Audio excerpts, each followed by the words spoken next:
What is going on, everyone? Welcome to another very exciting episode right here on the MIgardener channel. I am so excited for this episode because I'm going to be sharing with you not only my favorite season of gardening, but also a lot of plants that fit in that season that people so often overlook. And so I want to talk about fall gardening.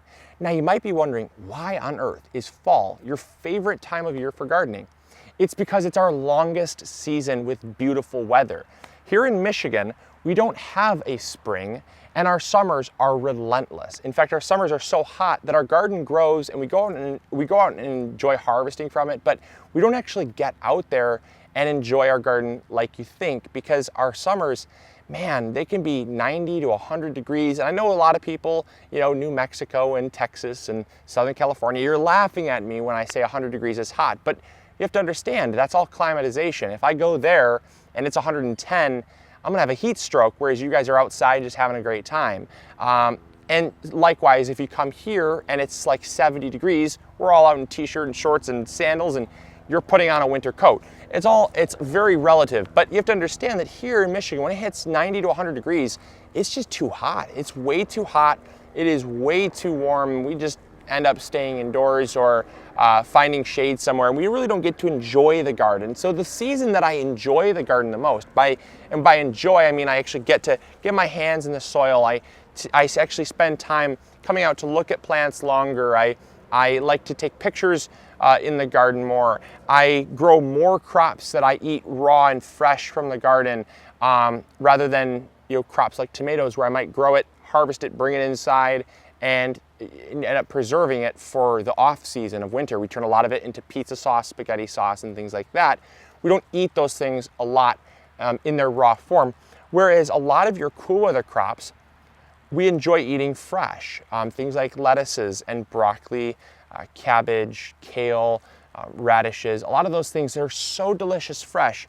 But the season to grow them, folks, is the fall. It is such a beautiful season here, at least in Michigan. And I know a lot of the Great Lakes regions experience the same type of season, where I'm starting to kind of push this as fall is the new spring. And that's kind of the idea that we want you to take home from this video, is that fall is the new spring. Anything you can plant in the spring, you can also plant in the fall even easier. And you might have already had your mind blown by that, but I want to explain that, because before we get into planting it, I want to express why that's the case. It's because when you're planting out your spring garden, you have to worry about, when's my last frost date? When is my last frost date that I can put stuff out in? And then I have to worry about starting it indoors. Do I have the lights? Do I have the setups? Do I have enough space? All those question marks as well. If all of that's true, then you start your stuff indoors, you move it outdoors, there's a transition period, and then you get it all outside, you put it in the ground, and for what?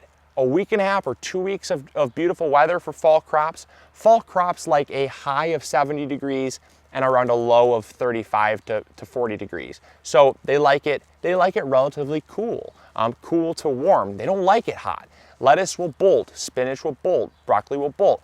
And so often we put our crops out in the spring saying, yes, we got our spring crops. I mean, everyone calls them spring crops. I'm going to start from now on calling them fall crops, because it makes a whole lot more sense. Because when we can plant outdoors, when we actually can plant outdoors in our last frost date, generally we're also moving out things like tomatoes and peppers and squash and zucchini. Those are things that are safe to plant outdoors in that time. But also, we're moving out our things like our broccoli and our cabbage. And the problem is, once we get them in the ground, the weather goes from 70 degrees, which is great, 60 to 70 degrees, to like 80 or 90 almost overnight. I mean, it's absolutely insane. By June, we're having weather in the low 80s to mid 90s in June. And we're barely getting our garden in by May. So, I mean, there's not a great transition period there of maybe, a month? That's not enough time. And the thing is, that shock period ends up sending everything to bolt, and you lose a lot of your garden, and it just kind of ends up being wasted space in the end, because you really don't get to enjoy it like you would getting it to full maturity. So we're going to be planting a fall garden today, and I'm going to be kind of sharing with you some of the crops that we like to plant in this bed here. We planted in this bed that has our caterpillar tunnel, because our caterpillar tunnel is multi-purpose. We can throw shade cloth over top if it gets too hot, and we can throw a greenhouse cover over top if it gets too cold. And this is great, and this is versatile. This stays up all year long for that purpose, because this bed is solely designated for cool weather crops. So the first most obvious thing we've planted, which has actually been planted over on this side of the bed, is all of our lettuces. We plant high intensity lettuce, and that means we do not really worry about spacing our seeds apart, but we space our rows about 4 inches apart between each row. We highly seed, where we densely seed. Everything grows up in a thick mat, and it helps to shade the soil, protect against evaporation. It also helps weeds to suppress the weeds, and it really helps to just get us the most bang for our buck here in the space that we're growing. So in this space, we planted some red romaine, some Grand Rapids leaf lettuce, some Freckles romaine, Tango leaf lettuce. This is our all-time favorite lettuce and always will be. It's just incredible. Some iceberg. We do not let this actually get to a head. We just harvest the leaves. So in this method here, everything is for leaf lettuce. Nothing is actually for cut greens. And that means we can harvest sooner and we can grow more than letting everything get up to a big head. And the final thing is Paris Island Coss. So we've planted those before in the past. Those are kind of our go-to for fall. But what we're going to be planting here next is our beets. So we've got, and then we're also going to be planting some spinach. So that's going to be in this bed here. Greens, beets, and spinach. Another thing that we're doing this year is we're actually using a bamboo stake. I've cut a bamboo stake to roughly the size or the length of our bed. And I'm using this because we started adapting this method from a lot of our friends over in Europe that use this method. They actually use a board, and they get some nice straight lines. And one of the things that I've always said is I don't like a lot of tools in the garden, but this is one that I can see myself using a lot more often. I've started using it here, and I really like how accurate and straight the rows are. It gives us just a very simple guide where we can place it. We'll place it right here, and then draw out our rows. And that way we're going to have real straight lines that are just consistent, and it helps utilize our space more effectively, because that's one thing too to consider is, this doesn't have to do with a fall garden, this can have to do with any garden, is if you're growing like this and your next row is like this, number one, your spacing over here is way too close, and these ones are too far apart, and you're not using your space effectively, because one row might be 3 inches apart, next row might be 5 inches apart, next row might be 4 inches apart, and those inconsistencies all add up to less space actually growing food. And so this really just helps us to get a nice even line, and then we'll go through and we'll plant our seeds. All right, so we just planted up, the lettuce is done and the beets are done, and now we got the spinach to plant. We're gonna plant it exactly the same way, so I won't bore you with planting that up, but that's also going to go in here. We're gonna plant about 1/3 of our bed up with spinach.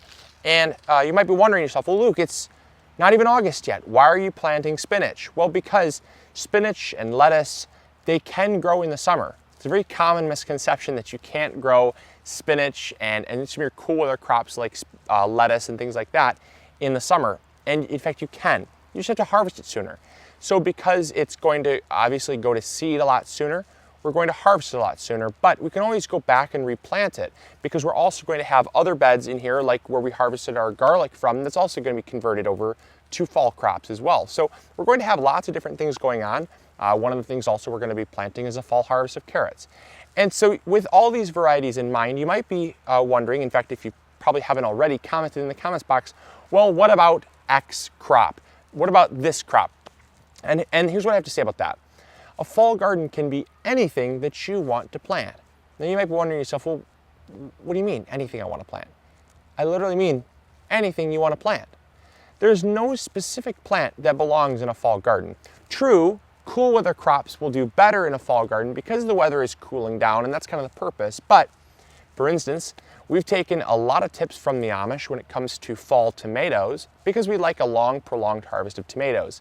And so we've started to actually succession plant our tomatoes, where our one tomato bed, which is just coming into fruition right now, is giving us loads of tomatoes. However, our other tomato bed is barely putting on tomatoes, meaning that by the time that plant comes to full maturity, it's going to be sometime around mid to late September, early October, before it's completely mature and giving us lots of fruit.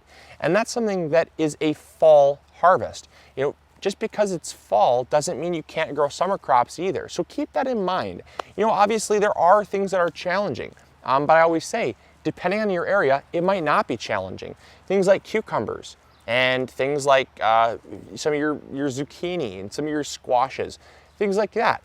They don't do well in our area, but if you live someplace in like a high desert location where it's dry but also cool, squash doesn't know any different.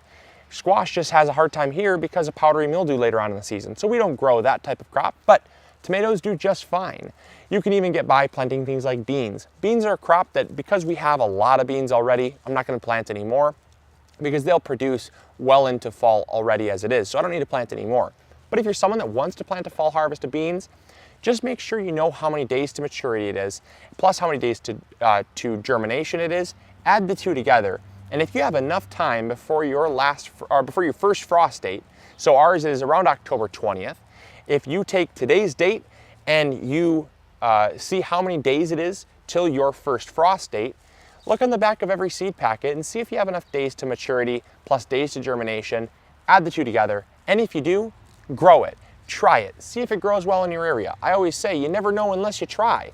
And so for us, we're going to be sticking to just those basic 4: carrots, beets, lettuce, and spinach. But obviously, radishes are another option for you. Radishes take 25 to 30 days. You can grow easily radishes in this amount of time for a fall garden.